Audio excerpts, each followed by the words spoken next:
This is a short tour of block editing. So I've created a new blog post and given it a title. You can't do much with the title, that's a set thing. You can just type text in there and you can't edit it in any other respect. And so here's the first block waiting to be filled in, and the first one is a standard paragraph block. I'll tap the plus sign and that shows up a simple menu of what's available. And there's two menus you can go to select blocks. There's this relatively short one, and it's based on WordPress guessing what you want next. So it'll see what you're doing and repeat the same pattern. You can get a lot more blocks up here in the big menu, which has all of them listed. I've disabled the keyboard on the iPad to get the keyboard out of the way, and I'm using a portable one, and this sort of keyboard is very handy, and you can get lots of them and they make the typing input a lot easier. But you can do quite a good job if you don't mind using two fingers on the built-in one. So, as I said, the default one is paragraph, and these are the standard ones. Now we'll have a look at list, we'll have a look at images, headings, gallery, and show how they're done. So I'll just click there so it's ready to type away. So I've prepared a little bit of text and I'll just paste it straight in. And once you put something into your block, you see this immediate menu. So there's the type of block it is, where you can tap that and alter it if you want to. Some layout settings. This is if you want to put in a link. The chain means a link to a web address. And this one with the three dots is a big menu. That is one you'll use a lot, where you can insert a new block before this one or after, which is the most common one, and you can remove the block and you can duplicate it.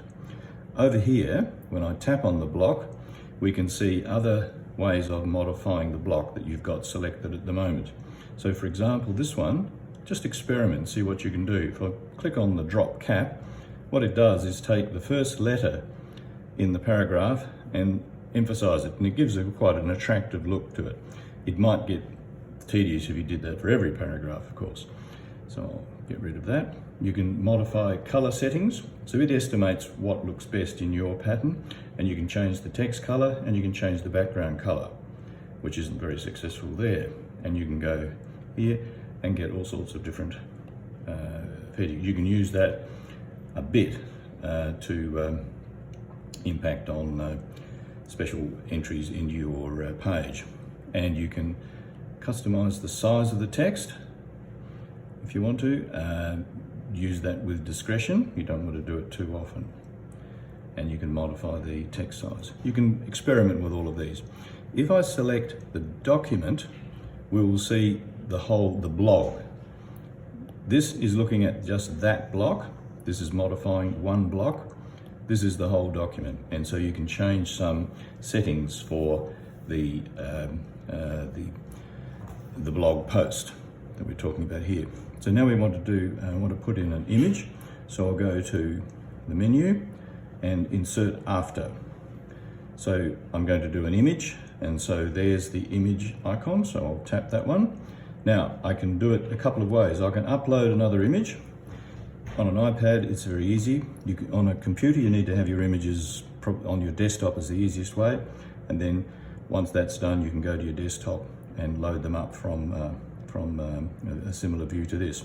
So go to the photo library and I'll tap where I've loaded up my images waiting to go. And here's the one I'm going to use. So I've selected it. It's now downloading onto the iPad from iCloud. Click done, and in it goes. I generally leave them full size because the bigger the picture, the bigger the impact.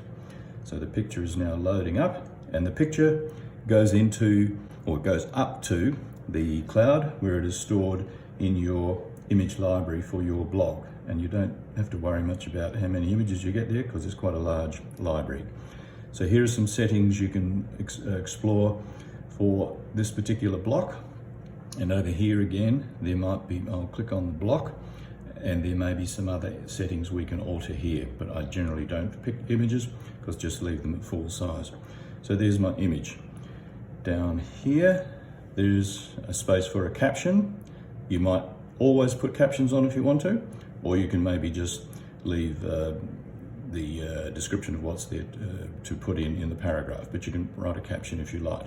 So I'll just use my same bit of text again and say, well, we've got now the blocks are paragraph, image, paragraph.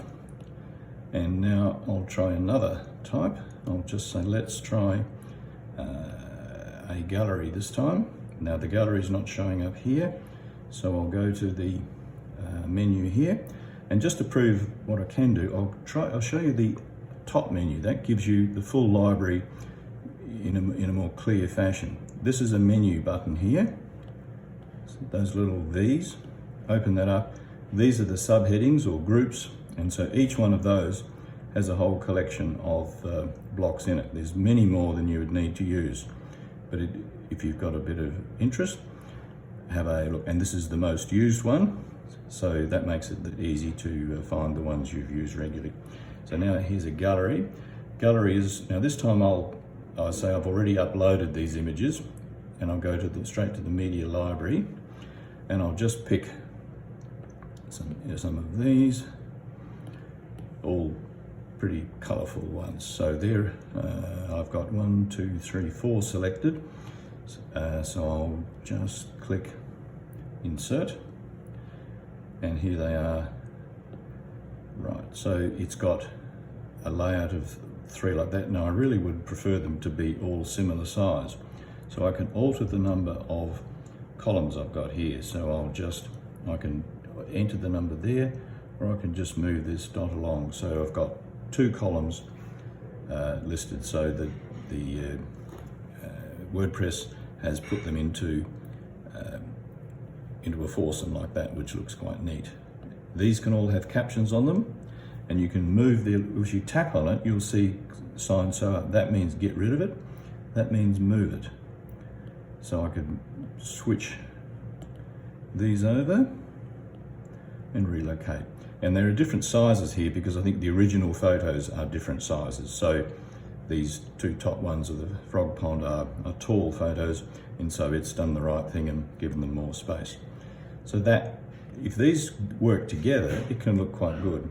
So we'll just do one other type and show how you can do it. I'll just, for the sake of interest, put in my little bit of text again. I'll go to put in a insert after, and I'll repeat that paragraph just to show I've got 2 here. So say I've got this, I might say, now look, I would really prefer to have this paragraph here up above the gallery, so I can move it very easily. See these 2 arrows? They will move it up or down. So I'll move that paragraph there up, so I've now got picture, 2 paragraphs, and now the gallery. It's very easy to move the block using those little up-down item. So now I'll insert one more type of block, and this time we'll do the list one very quickly. So here are the options. You can explore them and see how you can lay out the list differently. This little arrow here has additional controls which might be useful, underline and uppercase and so on, or stroke through. So you can then put in your items here, and you can make a nice list. The table will of course make a more complicated view like this. You could have an elaborate table of contents done on the table, and you can control the number of columns and rows that you have. When you've done your all the setting out, you can preview it by tapping here. You can save the draft if you want to go away and come back in an hour and add more to it. You can remove this menu here, tapping the settings a little cog here, and you can then click publish, and it'll ask you some questions to remind you, do you want it to be all of these settings, and then go ahead and publish. That's it.